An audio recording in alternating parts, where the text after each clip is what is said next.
તો આજે ફરી એકવાર મંતવ્ય ન્યૂઝના 10 રિપોર્ટરે 10 અલગ અલગ પ્રશ્નને લઈને લોકો સાથે વાતચીત કરી। શું આજના સમયમાં સામાન્ય પરિવાર માટે બાળકોને સારું શિક્ષણ આપવું આર્થિક રીતે શક્ય છે?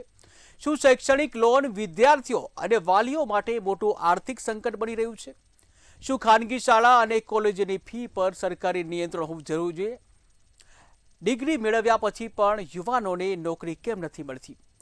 બેરોજગારી વધવા પાછળ કયા કારણો જવાબદાર છે? હોશિયાર યુવાનોનું વિદેશી પલાયન થવું દેશના ભવિષ્ય માટે મોટું નુકસાન છે। આ તમામ પ્રશ્નોના જવાબ મેળવીશું 10 રિપોર્ટર 10 સવાલમાં।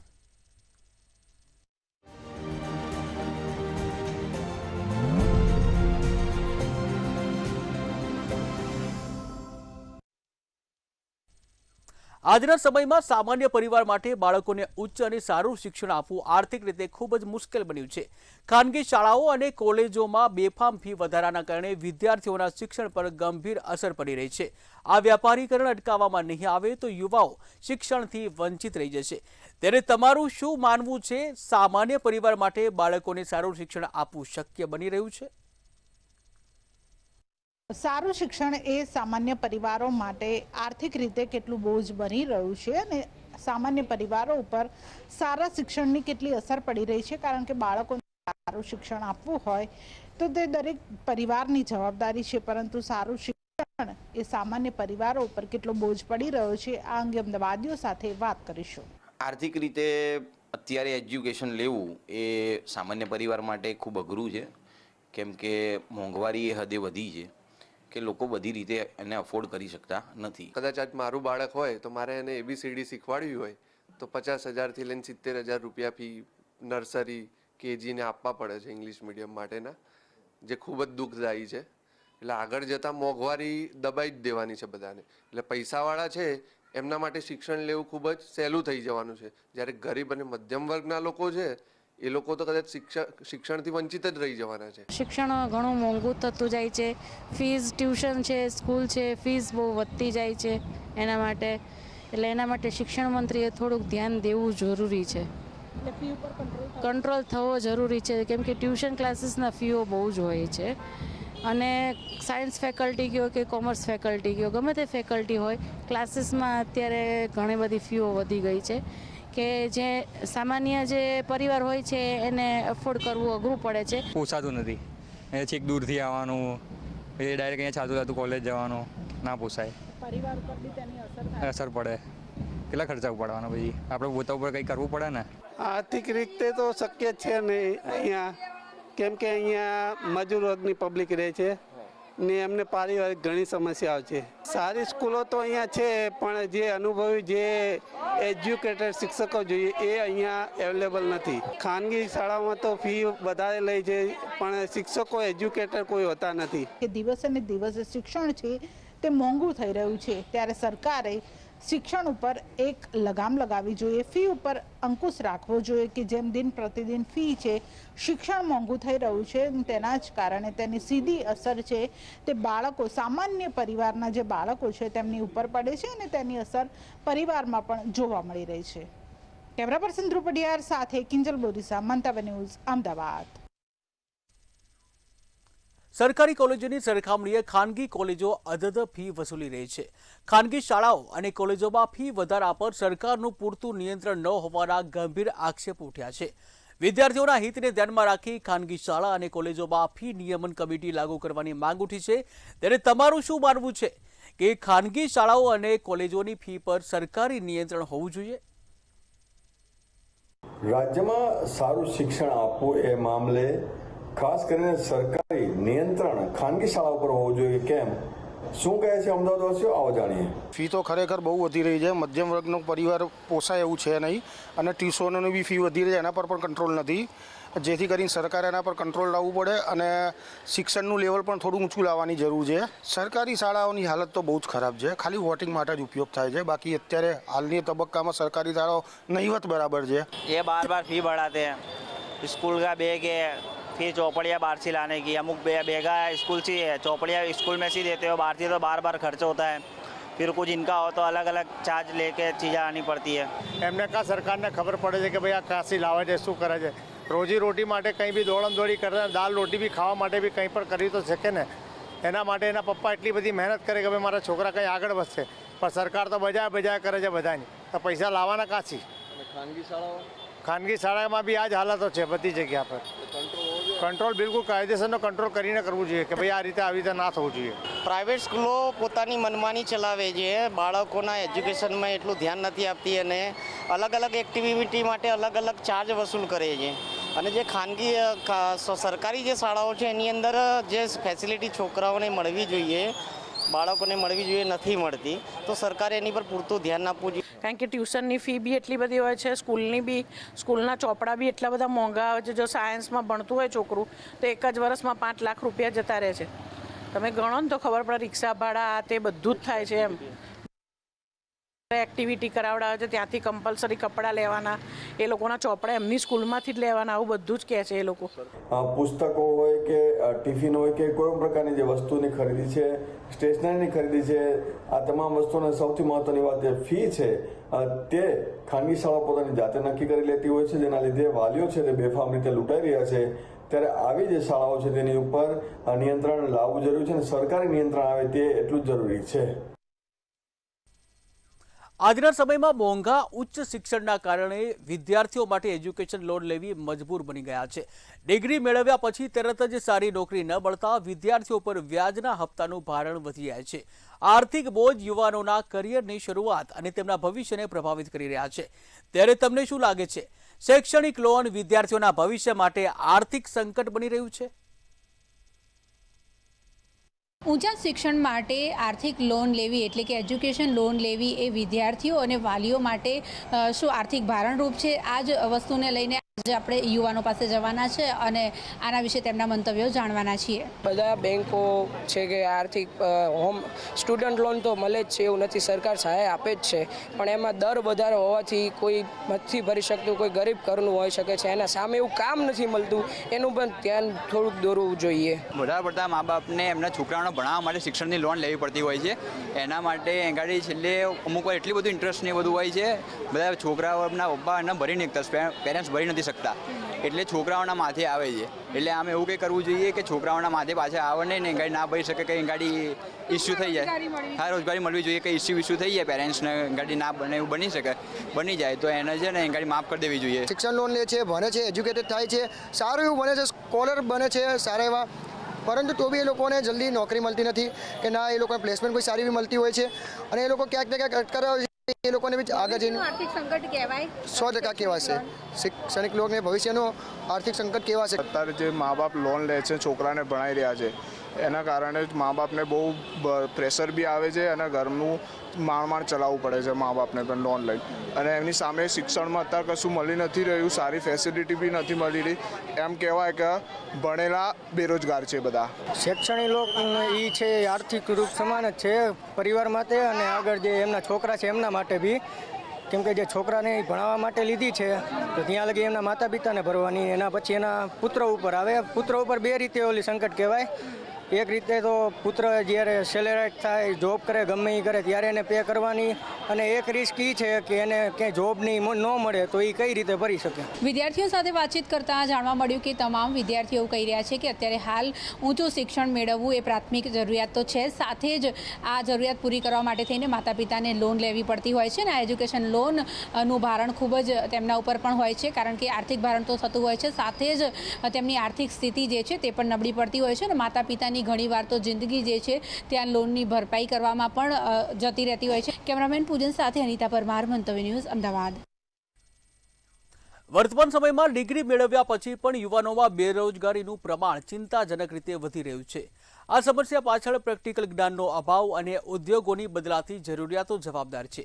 જો શૈક્ષણિક સંસ્થાઓમાં કૌશલ્ય આધારિત તાલીમ પર ભાર મૂકે તો જ આ સમસ્યાનું કાયમી નિવારણ આવી શકે છે.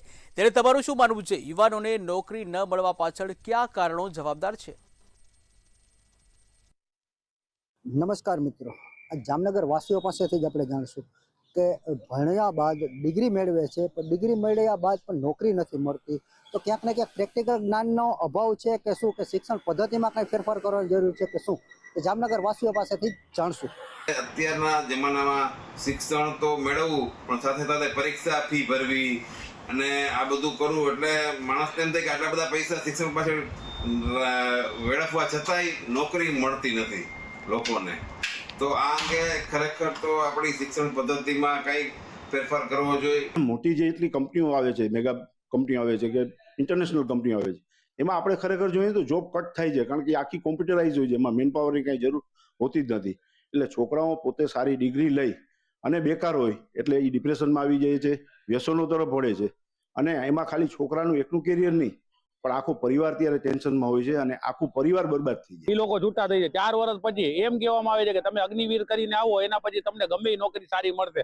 પણ એવામાં મેં કેટલા અગ્નિવીર જોયા છે કે જે 4 વર્ષ ગાડીને આવ્યા છે અત્યારે રોડ ઉપર બિચારા છે ને ઝોમેટોમાં જાય છે. તો ક્યાંક ને ક્યાંક સરકારને એની પદ્ધતિ સુધારવાની જરૂર છે. શિક્ષણ મોબાઈલનું શિક્ષણ હું આવકારું છું, એને એ ટીકા પણ એ વ્યાજબી હોવું જોઈએ. છોકરો મોબાઈલ ના બને, શિક્ષણ ના બને, મારા પ્રોજેક્ટ એમ કે મોબાઈલ લઈને બેસી જાય, 8 કલાક મોબાઈલ જુએ, એક પ્રોજેક્ટ ના કર્યો, અંતે આડઅસર થાય અને યુવાનો ગેરમાર્ગે દોરે. આ પ્રકારની શિક્ષણ પ્રથા છે ને એ ભવિષ્ય માટે ખૂબ જ લાલ બત્તી સમાન છે. આવનાર દિવસો હજી બાકી છે. જે ભણવાની શરૂઆત કરે છે, જ્યારે ભણતર પૂરું થાય ત્યારે સરકાર દ્વારા જ એમને ક્યાંક ને ક્યાંક નોકરીઓ મળી જાય એ ટાઈપનું જ્ઞાન મેળવે બાળકો, તો ક્યાંક ને ક્યાંક આજે બેરોજગારીનો પ્રશ્ન છે, એ બેરોજગારીનો પ્રશ્ન પણ ઘણો હલ થઈ શકે, જેને લઈ અને ક્યાંક ને ક્યાંક જે શિક્ષણ વ્યવસ્થા છે કે શિક્ષણની પદ્ધતિ છે એમાં ફેરફાર કરવાની ખાસ જરૂર છે.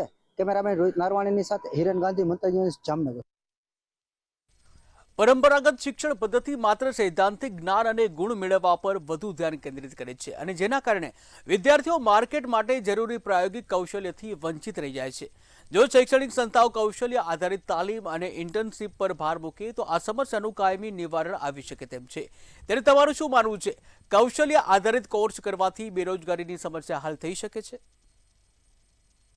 આ બેરોજગારી વધવાની પાછળ ક્યાંક ને ક્યાંક મુખ્ય કારણ કૌશલ્યવર્ધક શિક્ષણ એટલે સ્કિલ ટેકનિકલ એજ્યુકેશન નહીં હોવાનું જણાવવામાં આવી રહ્યું છે.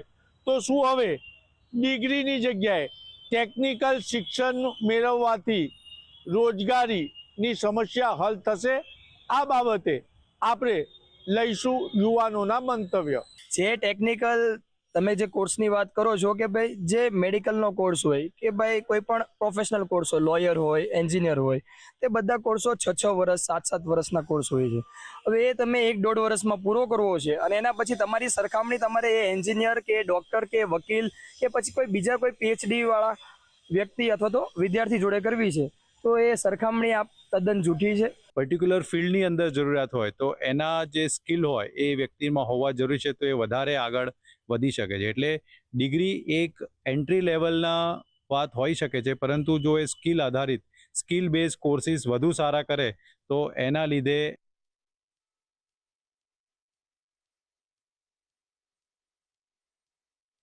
રોજગારી મળવાના તક વધુ સારા થઈ શકે છે. મેડિકલ કોર્સ છે, એન્જિનિયરિંગ કોર્સ છે, તેવા કોર્સ છે જે 4-5 વર્ષના હોય તો એ 4-5 વર્ષનો તમે કાર કરો, એમાં પૂરતું ભણો. ધારો કે સર્જરી છે તો ભાઈ તમે 4-5 વર્ષ ભણો તો જ તમે કરી શકો. પણ અમુક ITI કોર્સ છે, જેવા ધારો કે કોઈ મહિલા બેરોજગાર છે તો મહેંદીનો કોર્સ છે, કોઈ સિલાઈનું કામકાજ છે કે ઇલેક્ટ્રિશિયન કામકાજ છે, જેવા અમુક શોર્ટ જે મહિનો 2 મહિના કે 5 મહિના 6 મહિનાનો જે કોર્સ હોય એનાથી થઈ શકે. ટેકનિકલ કોર્સ કરવાથી સ્કિલ બેઝ કોર્સ અને સ્કિલ ડેવલપ થાય, એવા કોર્સ કરવાથી 100% બેરોજગારીની સમસ્યા હલ થાય, પણ એ ફાઇનલ સોલ્યુશન નથી. એ પોતે રોજ કમાઈને રોજ ખાય એવું કમાતો થઈ શકે, પણ એની સાથે ડિગ્રી લીધી હોય અને ડિગ્રી જ આપણે એને એવી આપે કે સાથે સાથે નોલેજ અને સ્કિલ બંને ડેવલપ થાય, તો એ પોતાની જાતે એટલો સક્ષમ બને કે બીજા 5 લોકોને પણ કામ આપી શકે. સ્કિલ બેઝ કોર્સો છે લગભગ 2 વર્ષના કે એવા શોર્ટકટ જેવા હોય છે, પણ આમાં કેવું તમે ના ભણો એના કરતાં સ્કિલ બેઝ કોર્સ કરો તો સારું. પણ સ્કિલ બેઝ કોર્સ એ ડિગ્રી બેઝ કોર્સની સરખામણી નહીં કરી શકે, કેમ કે વ્યક્તિ એના જીવનના 5 થી 6 વર્ષ એમાં આપે છે, એ ફીલ કરે છે કે શું એ સ્ટડી કરે છે, તો એ 2 વર્ષમાં તો અનુભવવું બહુ મુશ્કેલ વસ્તુ છે. એટલે મારા હિસાબે તો સમસ્યા સોલ્વ નહીં થઈ શકે આના માટે. મંતવ્ય આવી રહ્યા છે કે ટેકનિકલ કૌશલ્યયુક્ત જ્ઞાન ખૂબ જ જરૂરી છે. ડિગ્રી નહીં હોય તો ચાલશે, પરંતુ ભણતરની જગ્યાએ ગણતર ખૂબ જરૂરી છે.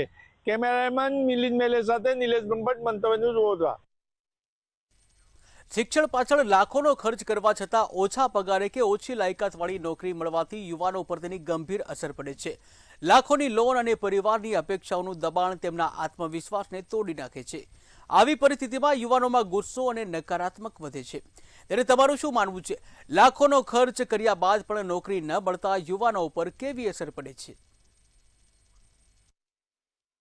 જે લાખો રૂપિયાનો ખર્ચ કર્યા બાદ પણ ક્યાંક ને ક્યાંક યુવાનોને છે તે તેના લાયકાત કરતા છે તે નાની નોકરીઓ મળી રહી છે, પગાર ભથ્થું પણ ઓછું મળી રહ્યું છે, જેને કારણે યુવાનોની માનસિક સ્થિતિ છે તે ગંભીર બની રહી છે. અભ્યાસ પાછળ ખર્ચો કર્યો હોય, જે સમય બગાડ્યો હોય અને ત્યાર પછી એક સામાન્ય પટાવાળાની નોકરી માટે BA BEd કે MA BEd વ્યક્તિઓને પણ જો પટાવાળાની ભરતી માટે પણ ફોર્મ ભરવું પડે તો એ આપણા દેશની અને આપણા સૌની કમનસીબી છે. ખરેખર સરકારે આ બાબતે ગંભીરતાથી વિચારવું જોઈએ. મોટી કંપનીઓ, ગવર્મેન્ટ આ બધા લોકો અનુભવીઓને માટે ચાન્સ આપે છે, તો આ ફ્રેશર લોકો ક્યાં જાય? આ એક મોટો પ્રશ્ન છે. એ ફ્રેશરને કામ આપો તો એને એક્સપિરિયન્સ મળશે, એને અનુભવ મળશે અને તો એ આગળ વધી શકશે.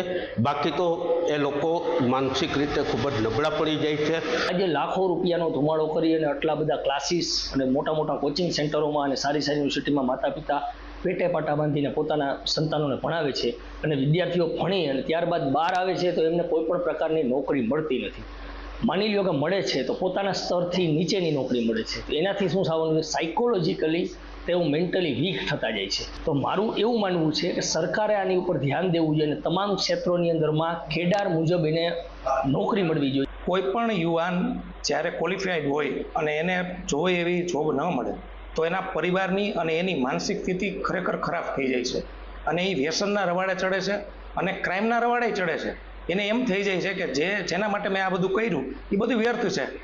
માટે સરકારને ખરેખર સિરિયસતાથી જોવું જોઈએ. ત્યારે એના જે એજ્યુકેશન હોય, એનું જે ક્વોલિફિકેશન હોય, એના કરતાં નાની નોકરી મળે ત્યારે યુવાનોના માનસિક ઉપર બહુ ભયંકર અસર પડે છે અને એને લીધે જે એ માનસિક અસર પડે એના લીધે આ જે બેરોજગારી છે, જે ક્રાઇમ છે, દરેક વસ્તુ પર આની અસર પડે છે. યુવાનોને છે તે તેના લાયકાત કરતા છે તે નાની નોકરીઓ મળી રહી છે, પગાર ભથ્થું પણ ઓછું મળી રહ્યું છે, જેને કારણે યુવાનોની માનસિક સ્થિતિ છે તે ગંભીર બની રહી છે અને તેના કારણે છે તે ક્રાઇમનો રેટ પણ દિવસે ને દિવસે વધતો જાય છે. જેથી યુવાનોની લાયકાત છે તે મુજબ જ તેમને નોકરી મળવી જોઈએ તેવી હાલ તો જૂનાગઢની જનતા દ્વારા માંગ કરવામાં આવી છે. હાર્દિક વાણિયા, મંતવ્ય ન્યૂઝ, જૂનાગઢ.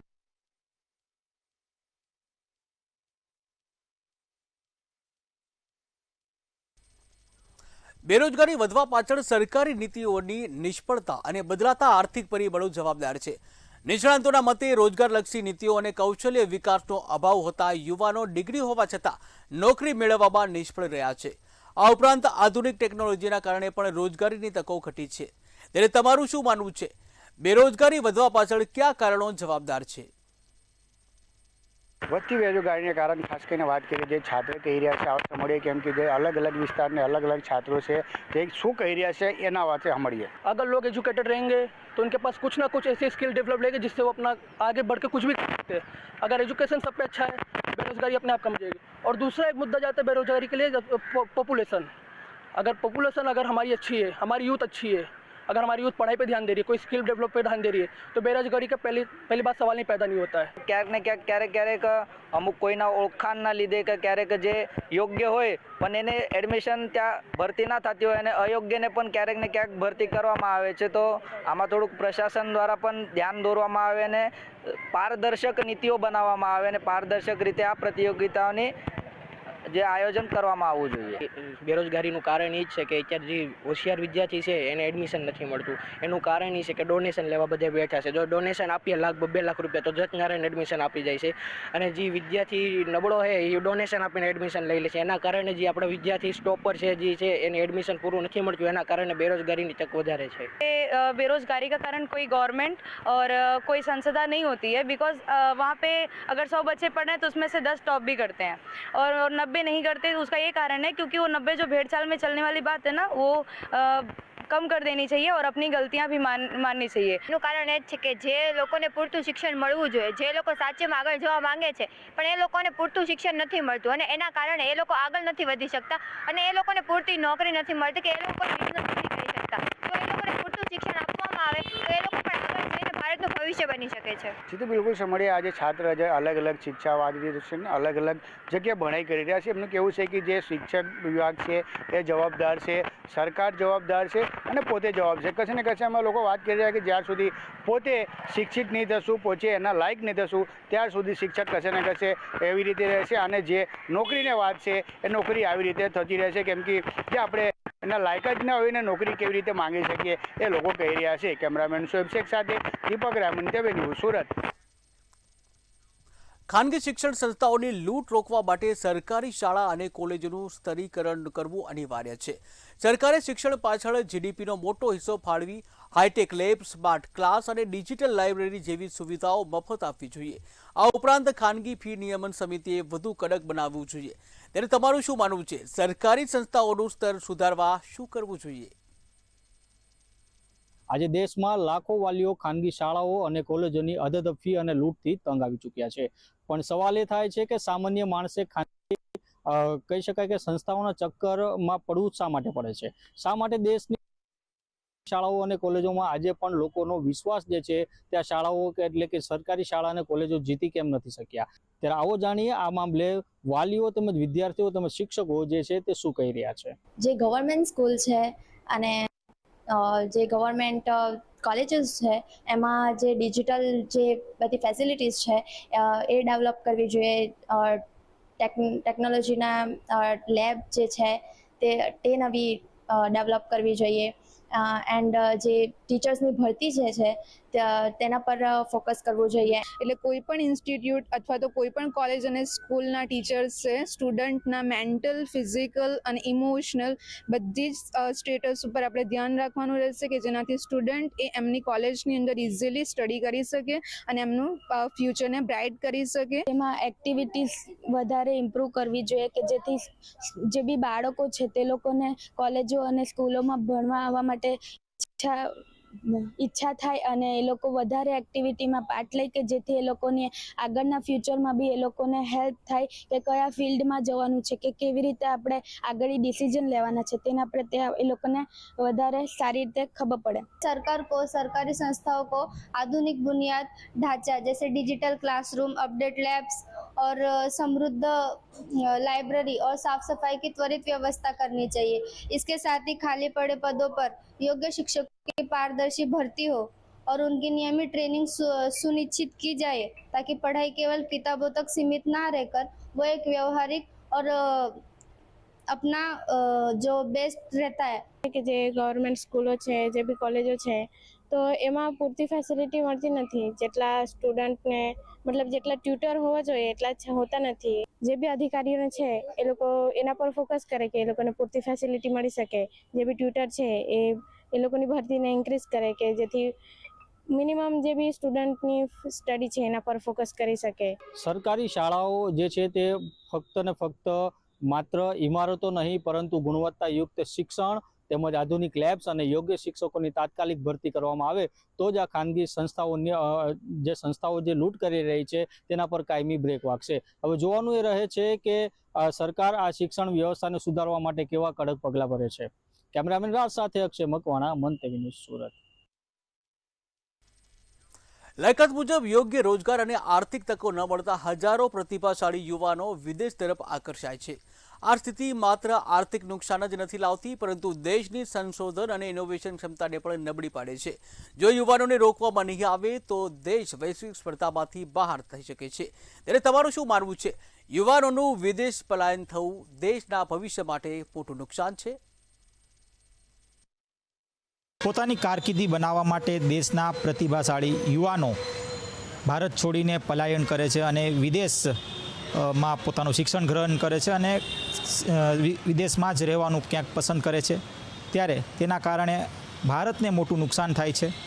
આ મામલે રાજકોટવાસીઓનું શું માનવું છે આપણે જાણીએ. દેશને નુકસાન તો છે, પણ આવનારા સમયમાં તે જ યુવાઓ દેશના માટે કંઈક નવું પણ કરી શકે છે. કારણ કે દાખલા તરીકે આપણે ઘણા યુવાનોને જોયા છે કે ભાઈ દેશ માટે કંઈક ને કંઈક નવું શીખવા માટે બહાર જતા હોય છે. તે જ યુવાનો 2 કે 5 વર્ષની અંદર પાછા એ બહારથી શીખીને આપણા દેશને ક્યાંક ને ક્યાંક ઉપયોગી થતું હોય છે. વિદેશમાં જઈને પોતાની વ્યવસાયિક પ્રેક્ટિસ શરૂ કરતા હોય, થોડા વધુ નફાની આશાએ અથવા વિદેશ જવાના સેટલ થવાના ભાવ સાથે વિદેશ જતા હોય છે, ત્યારે ભારતને એનું સૌથી મોટું નુકસાન ભારતને જાય છે. કેમ કે તેમની જે સેવા અને એમની જે લાયકાત હોય છે તે સામાન્ય માણસને મળતી નથી. આપણે આપણા દેશને મજબૂત બનાવવા માટે આપણે દરેક યુવાનોએ સંકલ્પ લેવો જોઈએ કે ભાઈ આપણે આપણા દેશમાં જ રહી દેશનો વિકાસ કરીએ. આપણી પોતાની જવાબદારી સમજી, આપણા દેશના નાગરિકો છે એમની જવાબદારી સમજી અને વિદેશ ન જઈ અને દેશમાં જ રહી અને આપની જે કાર્યક્ષમતા છે એનો દેશના વિકાસમાં ફાળો આપવો જોઈએ. યુવાનો જે ચાલ્યા જાય છે એ એમના ભવિષ્યની કારકિર્દી માટે જાય છે અને એમાં કાંઈ કરતાં કાંઈ ખોટું નથી. અને હવે આપણે દેશ વિશે નહીં પણ આપણે વિશ્વ નાગરિકનું વિચારીએ તો એ માટે પણ આજે અમેરિકામાં એક સારી દવા શોધાશે તો ભારતના ગામડામાં પણ એનો લાભ થવાનો છે.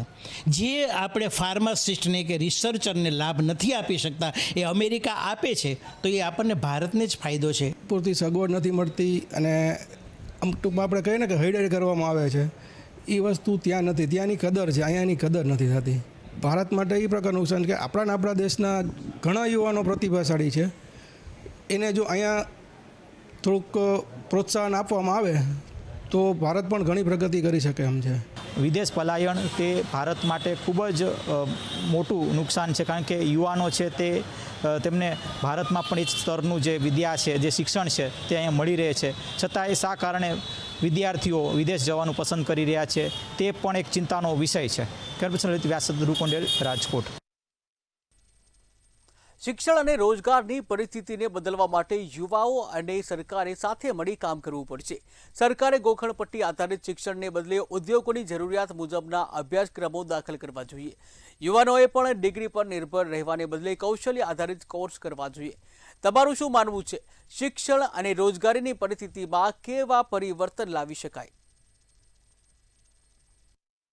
અહીંયાના વિદ્યાર્થીઓનું દેશના ભવિષ્ય માટે કયા પ્રકારની વ્યવસ્થાઓ સરકાર પાસેથી અપેક્ષાઓ રાખી રહ્યા છે તે બાબતે અભિપ્રાયો મેળવવાનો પ્રયત્ન કરીશું. દરેક વિદ્યાર્થીને પોતાના રેગ્યુલર સ્ટડીઝ સાથે એક એમના ઇન્ટરેસ્ટ પ્રમાણે એટલીસ્ટ એક પ્રેક્ટિકલ સ્કિલ શીખવવી જોઈએ. શાળાઓ અને કોલેજોએ પ્રાઇવેટ કંપની સાથે મળીને પ્રોજેક્ટ્સ, ઇન્ટર્નશિપ્સ અને જોબ ફેર યોજવા જોઈએ. વિદ્યાર્થીને માત્ર તેમના એક્ઝામના માર્ક્સના આધારે નહીં પરંતુ તેમના સ્કિલ અને પ્રેક્ટિકલ એબિલિટીઝના આધારે પણ તક આપવી જોઈએ. સરકારે વિદ્યાર્થીઓ અને ઉદ્યોગો સાથે મળીને સ્કિલ ડેવલપમેન્ટ સેન્ટરો વધારવા જોઈએ, જેમાં ટેકનિકલ, ડિજિટલ અને વ્યવસાયિક તાલીમ આપવામાં આવે. દરેક વિદ્યાર્થીને ઇન્ટર્નશિપ અને પ્રેક્ટિકલ અનુભવવાની તક મળવી જોઈએ. સાથે જ કંપનીઓ અને સ્થાનિક વિદ્યાર્થીઓને રોજગાર આપવામાં પ્રોત્સાહન આપવું જોઈએ. સરકારને કંઈક એવો સ્ટેપ લેવો જોઈએ કે અમને સ્કિલ બેઝ જોબ્સ મળે, પ્લસ કે ફાઇનાન્શિયલી મેનેજમેન્ટ બી એવી રીતે કોઈ આપણે સ્કીમ કાઢવી જોઈએ જેનાથી જેની પરિસ્થિતિ ના હોય તો એ લોકોને બી સરળ થઈ શકે. એટલે કે રોજગાર જોવા જઈએ તો સંઘર્ષના વિદ્યાર્થીઓને મળતો નથી, સંઘર્ષ કરેલા વિદ્યાર્થીઓને મળતો નથી. એટલા માટે સરકારે એક એવી મુહિમ બનાવવી પડે કે જેટલા વિદ્યાર્થીઓ શિક્ષણ પૂરું કર્યું હોય છે એમના કૌશલ્ય અને સ્કિલ પ્રમાણે એમને રોજગાર મળે એ સરકારે કરવું જરૂરી છે. એના રિલેટેડ ભારત સરકાર કોઈ નવા ઓપોર્ચ્યુનિટી પ્લસ સ્કોપ્સ કાઢે, યા તો અમને લોકોને વધારે એવા ઇન્ટરવ્યૂના લઈને વધારે એ રીતે ચાન્સીસ અને વધારે એ વસ્તુ ડેવલપ કરે, પ્લેસમેન્ટ વધારે, તો અમને પણ જોબને વધારે મળી શકે છે. તો અમને પણ એવું વિચારમાં આવે જ નહીં કે અમે બી વિદેશ ભણવા જઈએ, એના કરતાં વિદેશ સેટલ થવા માટે જઈએ, એવું વિચારી જ ના શકે. વિદ્યાર્થીઓ ક્યાંક પોતાના ભવિષ્યમાં ફ્યુચર ઓપોર્ચ્યુનિટીઝ ના મળવાના કારણે વિદેશોમાં સ્થાયી થવા માટે મજબૂર થતા હોય છે, ત્યારે બીજી તરફ સરકારી પરીક્ષાઓની તૈયારીઓ કરતા વિદ્યાર્થીઓ પણ ક્યાંક ને ક્યાંક ચિંતા વ્યક્ત કરતા હોય તે પ્રકારની સ્થિતિ અહીંયા જોવા મળી રહી છે. સપન પટેલ, મંતવ્ય ન્યૂઝ, આણંદ. તો 10 રિપોર્ટર 10 સવાલમાં હાલ બસ આટલું જ. વધુ સમાચાર માટે જોતા રહો મંતવ્ય ન્યૂઝ. નમસ્કાર.